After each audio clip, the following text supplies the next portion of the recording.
제 인생의 모토는 숨만 쉬어도 돈이 들어오는 구조? 그거 만드는 게 제 목표예요. 내가 아파서 일 못하면 어떻게 할 거야? 일하지 않을 때도 돈이 무조건 들어와야 돼요.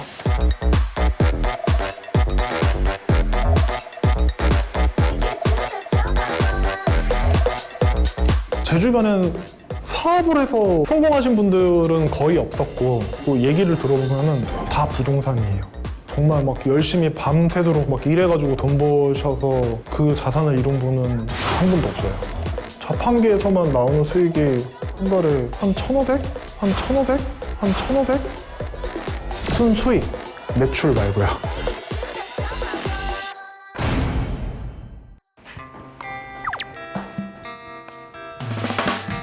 안녕하세요. 네, 안녕하세요. 일단은 키가 183이고요. 그냥 어렸을 때부터 공부 좀 안 해도 공부 잘하는 애들 있잖아요. 그 중에 한 명이 저였고요. 현재 어떻게? 전체 어필. 어떻게 보면은 제가 사업자 등록증을 만든 게 2019년 8월 29일이었었거든요. 또 회계 자료를 보니까 2019년도 매출은 2천인가? 2020년도 매출은 한 10매덕 되고 2021년도 보니까 한 30억? 버는 거는 자신 있다.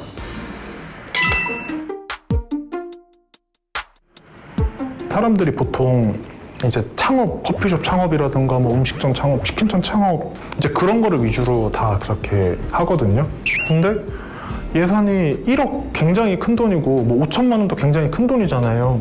근데 이 5천만 원으로는 실질적으로 할 게 없어요. 정말 그 학교 앞에 떡볶이집 파도 5천만 원이 넘어요. 그 실질적으로 비용을 보면은 소액이라도 시간에 구애받지 않고 꾸준히 들어오는 수익을 다들 생각하시는 분이 많거든요. 그래서 이제 그거를 생각을 해보다가 이제 자판기의 운영권들 있잖아요. 그거를 업자분들끼리 서로 매각을 하면서 하는 거예요. 만약에 경기도 광주다.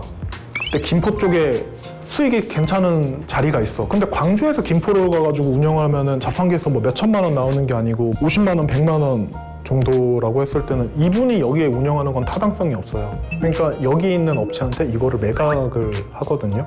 그러니까 이거를 창업 아이템으로 만들어서 소비자한테 이제 오픈을 시킨 거죠.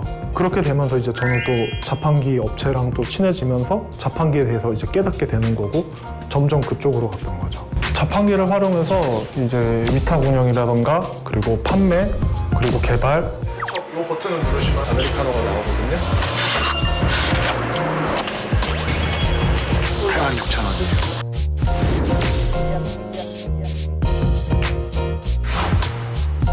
자판기를 활용을 하면은요, 가만히만 있어도 돈이 들어오는 구조잖아요. 내가 잘 때도 돈이 들어온단 말이에요. 내가 잘 때도 돈이 들어온단 말이에요. 제가 부동산 일을 되게 오래 해서 어떤 사업 구조랑 분명히 어떤 어려움이 있을 건지 좀 예상이 가요. 이제 모든 사업의 끝이 다 망하거든요. 다 망하거든요. 다 망하거든요. 사업을 해서 성공하신 분들은 거의 없었고 자산이 좀 많으신 분들은 자세히 제가 보고 있고 얘기를 들어보면은 다 부동산이에요. 정말 막 열심히 밤새도록 막 일해가지고 돈 버셔서 그 자산을 이룬 분은 한 분도 없어요. 부동산이라는 건 어떻게 보면 가만히만 있어도 돈이 들어오는 구조잖아요. 이제 저는 이렇게 생각을 했거든요. 자판기를 활용해서 또 다른 수익 방향을 또 창출할 수가 있거든요.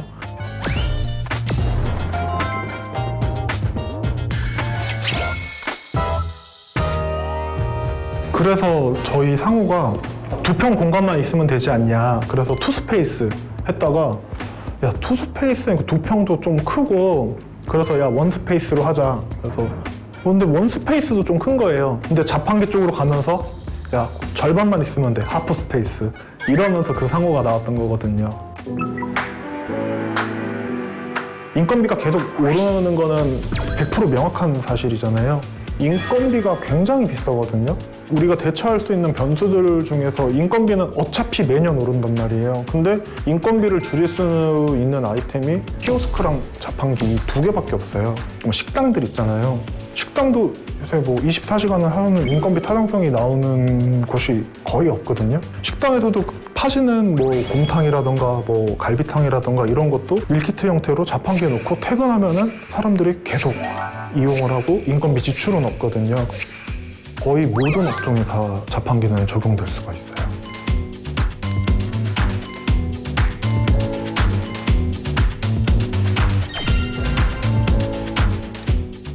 서울에서 관리하는 자판기가 얼마 정도 되세요? 한 50대 정도 됩니다.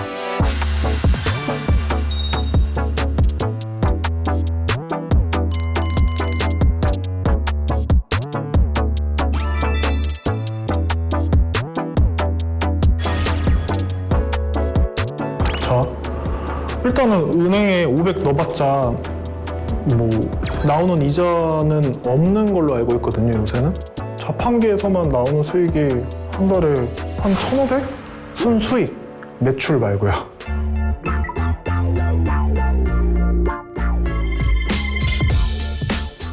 일단은 저는 이렇게 생각을 해요. 내 동선 안에 있고 여기서 소비가 적든 많든 무조건 나올 만한 장소다 이러면은 설치를 저 같으면 하겠거든요. 제가 지금 갖고 있는 돈에서는 이자도 없고 어떤 특별한 활용처도 없어요.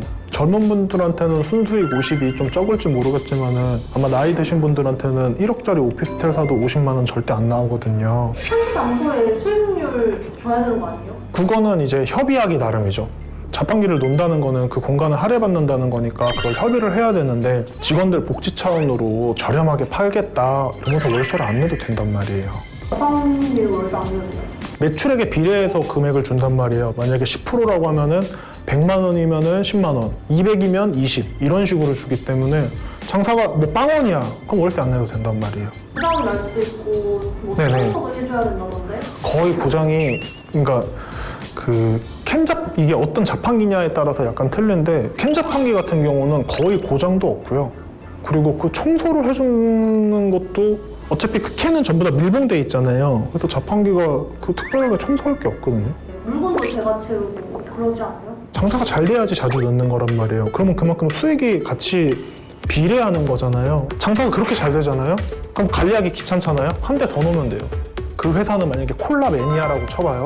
콜라를 이제 두 라인에 놨는데 50개가 계속 나가. 그리고 다른 음료도 막 나가. 두 대라도 300개가 나가는 게 아니고 거의 200 몇십 개 이런 식으로 증대가 될 거란 말이에요. 그러면은 하루 갈 거 이틀에 한 번씩 가면 되거든요. 자판기를 만약에 여기다 놨어요. 수익이 안 날 수도 있죠. 뭐 죽어도 나는 뭐 자판기 절대 안 쓰는 사람들이 100명 모여 있을 수도 있잖아요. 일반 가게는 뭐 임대차 계약도 하고 인테리어 하기 때문에 뭐 위치를 변경하는 게 어려운데 자판기는 아무데나 또 다른 공간 찾으면 거기다 놓으면 된단 말이에요. 자판기는 중고 거래도 많이 하거든요. 중고로 파셔도 되고 이거에 대해서 활용도가 굉장히 무궁무진하거든요. 그러니까 그래서 요청이 왔는데 지하철에다가 아이스크림 자판기를 놓을 거다. 자판기를 만들어 달라. 그리고 요청사항이 이제 키오스크 기능을 넣은 42인치 터치 패널로 해서 자판기를 만들어 달라는 요청이었거든요. 지하철에서 아이스크림을 그렇게 많이 안 먹잖아요. 냉정하게 얘기하면은 지하철에서 누가 아이스크림 들고 다니면서 먹겠어요. 근데 입장은 이거였어요. 지하철에서 광고를 하려고 그러면은 한 달에 광고료를 월 400씩 내야 돼요. 근데 자판기 터치 패널로 아이스크림을 광고할 수가 있잖아요. 이거는 무료란 말이에요. 그러니까 자판기를 만드는 거예요. 고유의 기능도 있지만은 이 기능을 활용해서 할 수 있는 영역들이 굉장히 많은데 그동안에는 이제 그렇게 생각하셨던 분들이 조금 적으셨던 것 같아요.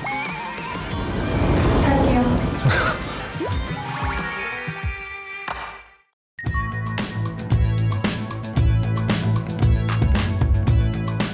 뭐든지 다 해보세요. 다. 놀든 뭐 창업을 하시든 직장을 다니시든 그 모든 게 다 경험이거든요. 그 경험을 다 쌓으세요. 그냥 뭐든 다 해보는 거예요. 성공을 한다 그러면은 아마 이 경험을 활용해서 성공을 할 거고요. 이분이 성공을 못 한다 그러면은 이 경험을 활용하는 방법을 모르셨을 거예요. 20대 때는 무조건 뭐든 다 해보고 30대 때는 그 경험을 이제 활용할 것들을 구체적으로 구상을 해보고 40대 때는 실행을 하고. 네, 좋습니다. 근데 이렇게 이거 또 빌런 편집 아니에요? 정말 막 열심히 밤새도록 막 일해가지고 돈 버셔서 그 자산을 이룬 분은 다 망하거든요. 처음부터 그렇게 살면은 그걸 답답한지를 몰라요. 그 정신승리